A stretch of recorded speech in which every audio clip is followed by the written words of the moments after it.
আমি এই পাশেটা খুলে নিচ্ছি। এই যে বেয়ারিং এর কোণ, আমি দুই পাশে দুটা কোণ খুলে নিয়ে এলাম। এবার আমি এই পুরা সেটটা নামাবো। সেটটা নামানোর জন্য আমাকে দেখেন ব্যবহার করতে হচ্ছে শক্ত করে মজবুত করে আমাকে এইভাবে টান দিয়ে বের করে নিতে হবে। ওকে, আসসালামু আলাইকুম। আমি Mohammad Jamal Hossain, master of automobile থেকে আমি চলে আসছি আপনাদের সামনে আরেকটি নতুন ভিডিও নিয়ে।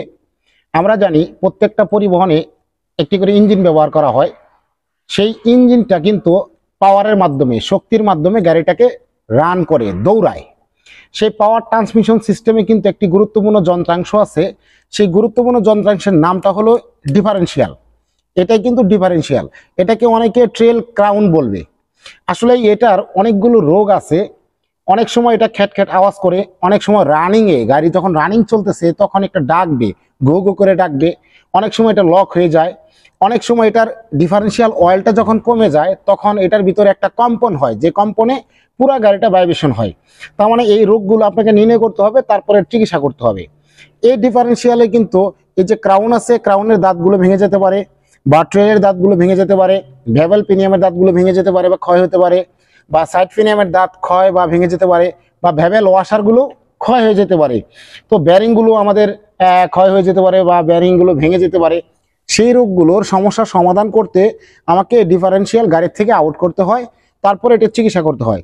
আমি এই ডিফারেন্সিয়ালটা আজকের ভিডিওতে ফুললি খোলা ফিটিংটা দেখাবো।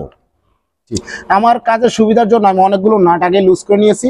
আমরা প্রথমে কিন্তু এখানে দেখেন এই যে লক পিন থাকে, এই যে জাম নাট, অ্যাডজাস্টিং জাম নাটের সাথে এখানে লক করা থাকবে, সেই লকগুলো আমি আগে কিন্তু খুলে নিয়েছি। এই যে পিনগুলো দিয়ে, এই যে পিনগুলো কিন্তু এখানে দেওয়া ছিল, এই পিনগুলো আমি আগেই খুলে নিয়েছি দুই পাশে। তারপরে আমার এই দুইটা লক খোলার পর আমাকে এই 30 নম্বর একটা রিং ডাল দিয়ে বা রিং ব্যবহার করে এই বোল্টগুলো আমাকে খুলতে হবে।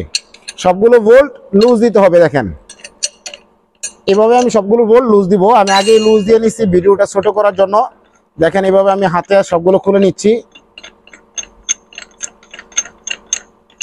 ওকে, যখন এটা কিছুটা লুজ হয়ে যাবে তখন আমি এরকম একটা বড় স্ক্রুড্রাইভার নিয়ে আমি এই জামনাটটা লুজ দিয়ে নিব।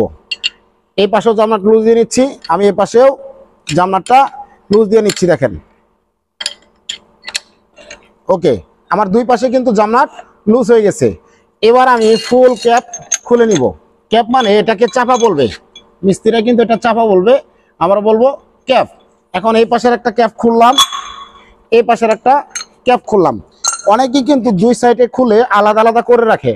আপনি যদি দেখেন আপনার দুই সাইডের ক্যাপ সমান দেখা যাচ্ছে, মোটা চিকন নাই, তাহলে আলাদা করে নেবেন।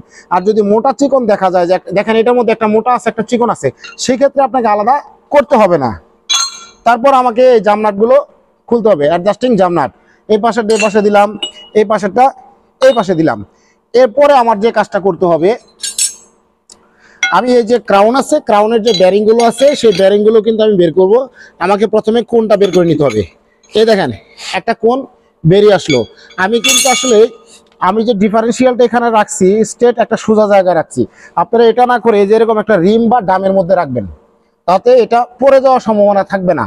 আমি শুধু ট্রেনিং এর জন্য এটা ব্যবহার করি, এই জন্য এইভাবে খোলামেলা দেখানোর চেষ্টা করি। ওকে, আমি এই পাশেটা খুলে নিচ্ছি। এই যে বেয়ারিং এর কোণ, আমি দুই পাশে দুটা কোণ খুলে নিয়ে এলাম। এবার আমি এই পুরা সেটটা নামাবো। সেটটা নামানোর জন্য আমাকে দেখেন ব্যবহার করতে হচ্ছে শক্ত করে মজবুত করে আমাকে এইভাবে টান দিয়ে বের করে নিতে হবে। ওকে, আমি এটা বের করে নিয়েছি। ওকে, তারপর আমাকে এটা একটু সরাইয়ে নিয়ে, বাস এটা আমি একটা সাইডে রাখলাম।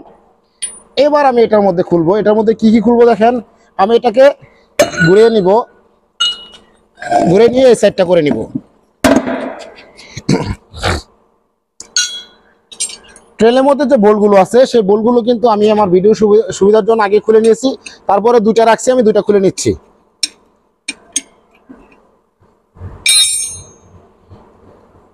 ওকে, আমি দুইটা খুলে নিলাম। এখন আমাকে এটা বের করতে হবে। বের করার সময় আমাকে অবশ্যই এই যে জামনাটটা, আমি জামনাটটা কিন্তু আগে লুজ দিয়ে নিছিলাম, কারণ এই যে আমার যখন ট্রেলার ক্রাউনটা এক্সাস্ট ছিল তখন আমার জামনাটটা লুজ দিতে সুবিধা হতো।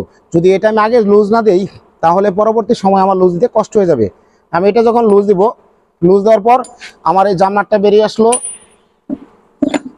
তারপর একটা ফ্লান্স বেরিয়ে আসছে, তারপর একটা অয়েল সিল গার্ড বেরিয়ে আসবে, একটা মেন অয়েল সিল বেরিয়ে আসবে। এবার আমার দেখি কি বেরিয়ে আসে। আমি এভাবে এটা উল্টে দিব। ওকে, এক্সটেনশন রড ব্যবহার করতে হবে। এই রডটা দিয়ে আমি এই যে এখানে একটা পাইলট ব্যারিং আছে, ব্যারিং এর ঠিক এই যে শেপটা আছে, শেপটা বরাবর বাড়ি দিব।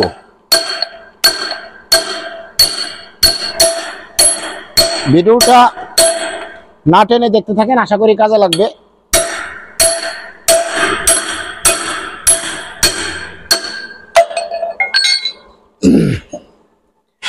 ওকে, এবার বেরিয়ে আসছে ট্রেল পিনিয়াম। এটা কিন্তু ট্রেল পিনিয়াম, আগেরটা বের করছি ক্রাউন পিনিয়াম, এবার বের করলাম ট্রেল পিনিয়াম। আমার এই যে ট্রেল পিনিয়ামটা আছে, ট্রেল পিনিয়ামের সাথে একটা হাফস আছে। হাফসের এখানে দুটো ব্যারিং আছে, মাঝখানে একটা ডিস্টেন্স কোণ আছে। এই কোণের মধ্যে কিন্তু আমরা অনেক সময় সিম ব্যবহার করে থাকি। যদি ফলস কম বা বেশি হয়, আমি এটা ঘুরিয়ে দেখব, দেখার পর যদি দেখি না এখন ফলস ঠিক আছে, আমার এই ফলসটা পারফেক্ট আছে, এখানে কোনো গজে না, ব্যারিং এর গজা নাই, তাহলে আমি হাফসটা খুলবো না। যদি এখানে গজে তাহলে আমি এটা খুলবো।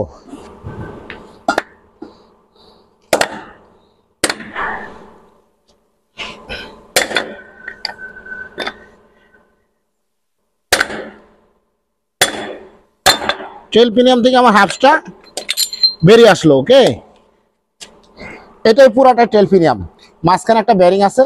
তার মানে আমার ব্যারিংটা যদি ভালো থাকে আমি এটা ব্যবহার করতে পারবো, না থাকলে এটা চেঞ্জ করতে হবে। এবার আমার কিন্তু সবকিছু খোলা হয়ে গেছে। দেখেন ডিস্টেন্স কোণ, ব্যারিং, হাফস, এখানে ব্যারিং এর কোণ আছে। ওকে, এটা কিন্তু আমার জাস্ট আপাতত খোলা শেষ। এখন আমি এটাকে ফিটিং করব। এই ডিফারেন্সিয়ালটার ফিটিংটা আপনাকে মনোযোগ সহকারে দেখতে হবে। যদি আমার ভিডিওটা ভালো লাগে তাহলে অবশ্যই আমার চ্যানেলটা সাবস্ক্রাইব করে পাশে থাকা বেল বাটনটি বাজিয়ে দিবেন। জনস্বার্থে আমার চ্যানেলটি শেয়ার করতে পারেন।